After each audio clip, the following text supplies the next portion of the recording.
What's up, Raiders? It's your boy, the Groovinator, and I apologize for not putting out a video yesterday. I had a pimple on the end of my nose, and I scratched it, and it was just hideous and awful. And I thought, well, maybe I'll do a video with just no camera on, right? And the problem is I just could not find any news worthy of just pointing something at the screen.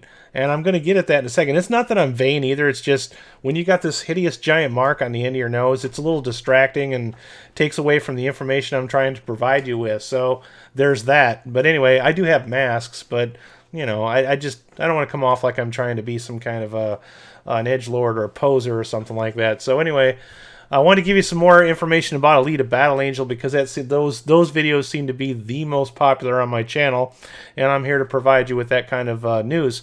But the news that I'm trying to provide is kind of hard to find. I'm finding my news sources more and more through the YouTube channels that I watch, because when I try to type certain things into my Google search engine, which I've used for the majority of my life on the internet, like right here, extended Battle Angel, extended 1 month China run. Okay, you know, I type this in, and look right here. Look who's dominating the screen. Do you see anything on this page about Alita whatsoever? Nothing. Okay, so the sources that I saw was basically SE reviews, and I apologize in advance for stealing your information, but I've seen this on other people's channels. I tried to use this same site right here, okay? And when I go to this channel and I type in search Alita Battle Angel, I still cannot find the article that you're looking at. So I'm going to read it off this channel.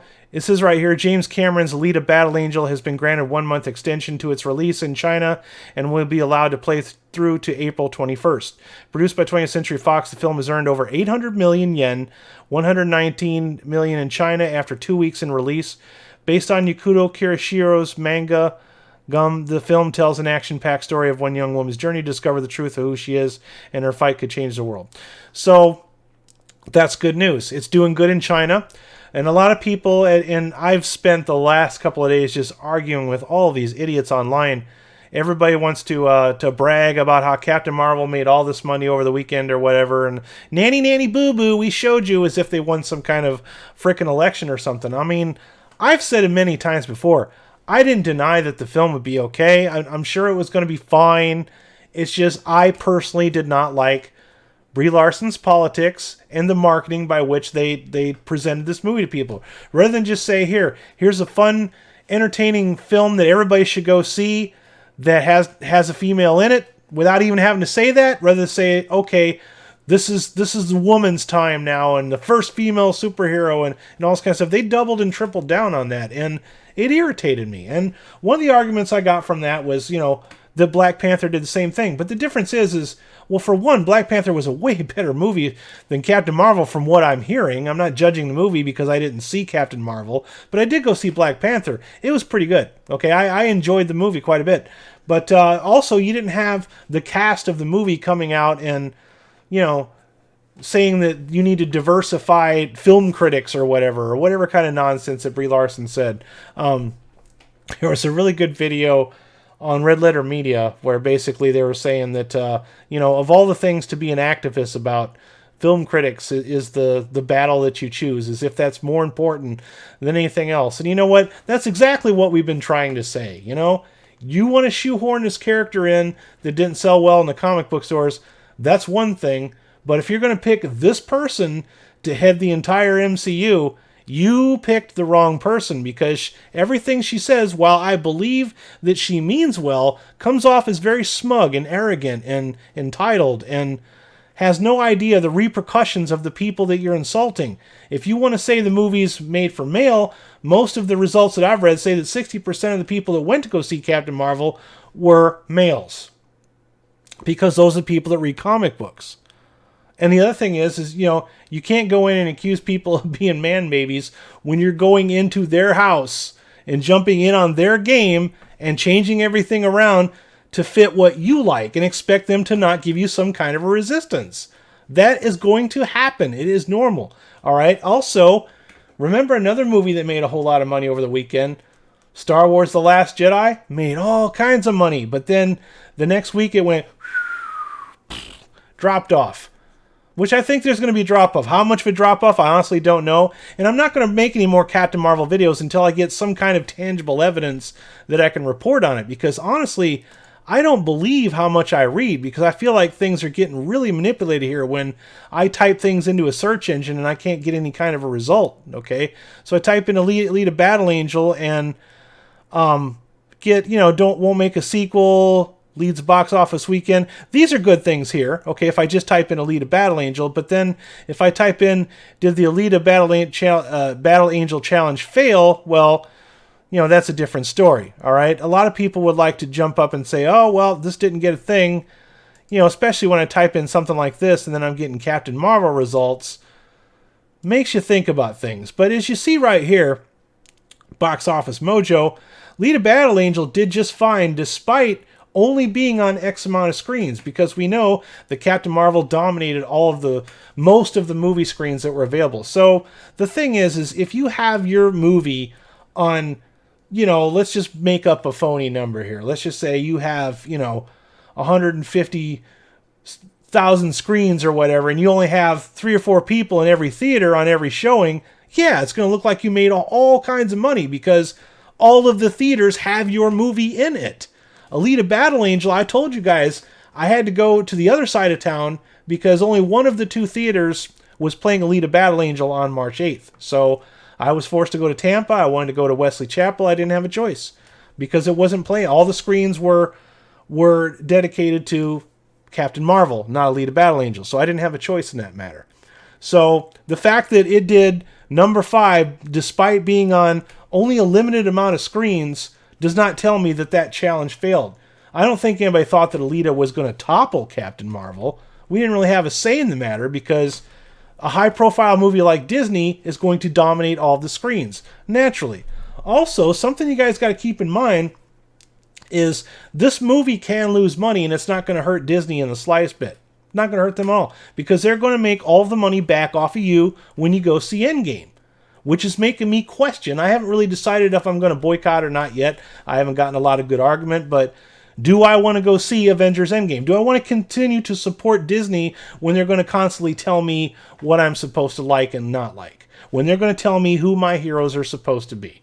That's just something you got to think about. At the end of the day, you not spending money may or may not have any difference in the results, but you're the one that has to look at yourself in the mirror and say, did I want to spend my money and support this product that I don't like? That's what it comes down to, because it's popular for industries to insult their own customers now.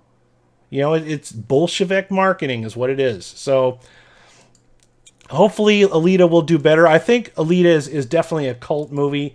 I'd like to compare it to Blade Runner because I as you know, I'm a huge cyberpunk fan, but I love Blade Runner and I love the Blade Runner sequel, 2049. I went and saw Blade Runner 2049 with my sister on opening day, and there was nobody in the theater. And it was sad because it was a fantastic movie. I absolutely love it, but it just did not have the legs that something like a Marvel movie that's very safe and family-oriented and geared towards a wide appeal would have. So, like The Last Jedi, which is built on the goodwill of the franchise that came before it, Captain Marvel had the MCU, which has been in place and pretty much dominating the film industry for the last 10 years. So, obviously people are going to go see it. But it doesn't sound to me, from most of the reviews that I've read, and like I said, that review is on my website at www.raidersoflostflix.com, #shameless plug. But even the guy that wrote the review on my website, who basically ignored all of this arguing online, he went and saw the movie itself. He didn't really think it was all that great. He was very disappointed in it. So he gave the most non-objectionable review I could possibly submit for my website. He was not influenced by any of this outside garbage. And it's a shame that any of this outside garbage should have anything to do with the movies. But if SJWs are going to use this movie's financial success for linchpin for all their arguments, then we got some long weeks ahead of us before Endgame comes out. But the way Endgame turns out is going to determine how all of this plays out in the MCU's future. If if Brie Larson is going to be the head of this franchise, then I'm not so sure I want to continue with this anymore, because I don't like this person. I don't like the way she presents herself. I don't like the way she singles people out in the media and says that you can't do this job because you're not this race or this color or whatever. I'm sorry if you disagree with me, but I don't agree with that. It is sexism and racism if you are singling people out for sex or color, period. No matter how much you want to argue, I've been arguing about that all weekend long with people, and they just stick their fingers in their face or in their ears, and they just go, I can't hear you. Say it, there are different ways to phrase things, If and the other thing is too, if you want to diversify the film critics, I mean, how are you improving the film industry by diversifying critics and abandoning 60% of your fan base? You diversify the people that buy the product, you diversify the product itself, and then you abandon half of its customers. How is that helping anything?